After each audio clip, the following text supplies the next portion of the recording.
ఒక చట్టాన్ని తీసుకొచ్చారు. ఆ చట్టం లోపభూయిష్టం. అది కాని వస్తే తమ్ముళ్ళు మీ భూమి మీ పేరుతో ఉండదు. గోయిందా గోయిందా చట్టం కాని వస్తే మాత్రం. ఆ చట్టం ఎంత భయంకరంగా ఉందంటే ఇప్పుండే ఎంఆర్ఓకి అధికారాలు ఉండవు, ఆర్డీఓకి అధికారాలు ఉండవు. జగన్మోహన్ రెడ్డి ఒక ఆయన్ని ఎవరినో నియమిస్తాడంట, ఆయన మీరు అకౌంట్లు మార్చేస్తాడంట. మార్చేస్తే అక్కడి నుంచి మీరేమవుతారో మీకే తెలియదు. ఎక్కడా పోవడానికి వీలు లేదు. హైకోర్టుకు మాత్రం పోవాలి, సివిల్ డిస్ప్యూట్ కూడా లేదు. అందుకే చెప్తున్నా, ఆ చట్టాన్ని అబాలిష్ చేస్తాం. సమర్థవంతంగా మీ భూములు కాపాడే బాధ్యత ఇక్కడ జరిగిన ల్యాండ్ గ్రాబింగ్ మీద, భూ ఆక్రమణల పైన ఒక సిట్ వేసి ఎవడు తప్పు చేసినా వాళ్ళందరినీ శిక్షించి ఆ భూములు మీకు అప్పచెప్పే బాధ్యత తెలుగుదేశం పార్టీ తీసుకుంటాం. ఇంకో పక్కన కందుకూరులో హార్టికల్చర్ కాలేజీ పెట్టాం, 200 ఎకరాల భూమి ఇచ్చాం. ఆ రోజు ఏషియా పేపర్ మిల్స్ కూడా ఇక్కడ పెట్టడానికి వచ్చారు, అవన్నీ పోయినాయి. ఇవన్నీ కూడా పూర్తి చేస్తాం. ఒంగోలు టౌన్లో అమృత్ కింద 2 సమ్మర్ స్టోరేజ్ పెట్టాం, 80% పూర్తయింది. మిగిలిన పనులు పూర్తి కాలేదు, అవి కూడా పూర్తి చేస్తామని చెప్పి కూడా నేను మీకు తెలియజేస్తున్నా. నేను ఒకే ఒక విషయం మిమ్మల్ని అందరినీ కోరుతున్నా. ఈరోజు 5 ఏళ్లు నరకాన్ని అనుభవించాం. ఒక చిన్న పొరపాటుకి మన జీవితంలో ఎప్పుడూ అనుభవించిన నరకాన్ని అందరూ అనుభవించాం. నూతన సంవత్సరంలో నేను ఒకటే పిలిపిస్తున్నా, ఒక సంకల్పం చేద్దాం.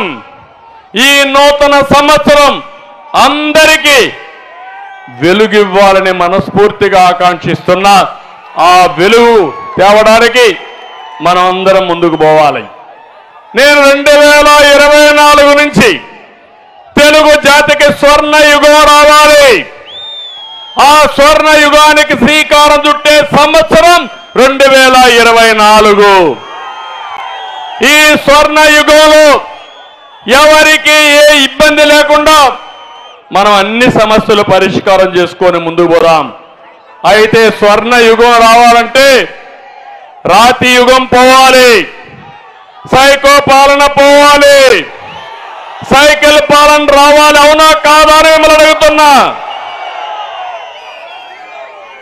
ఎవ్వరూ అధైర్యపడవలసిన అవసరం లేదు. 25 ఏళ్లకు మునుపు నేను ఆలోచించిన విధానం వల్ల అనేక విధాలుగా మన వాళ్ళు బాగుపడ్డారు. తెలుగుదేశం పార్టీ మీకు అండగా ఉంటాం. అదే మాదిరిగా మనందరిలో తెలివితేటలున్నాయి, నాకు కూడా అనుభవం ఉంది. ఇవన్నీ ఉపయోగించి మీరు 1 అడుగు ముందుకేయండి, నేను 100 అడుగులు మిమ్మల్ని నడిపించే బాధ్యత తీసుకుంటాను. నేను 1 అడుగు ఏమంటే లేదు మేము ఇక్కడే కూర్చుంటామంటే కుదరదు. అందరిని లాక్కపోవాలంటే లాక్కపోలేము. అవునా కాదా?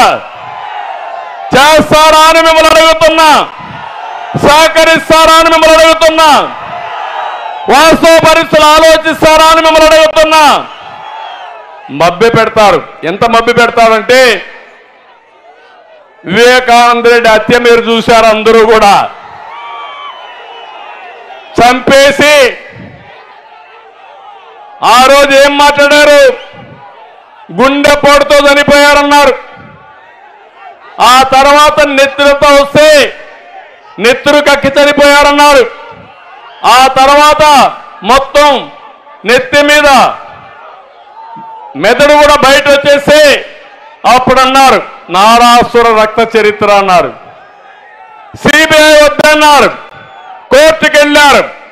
కడాన గవర్నమెంట్ వస్తానే సింపతితో ఏం చెప్పాడు ఆ రోజు?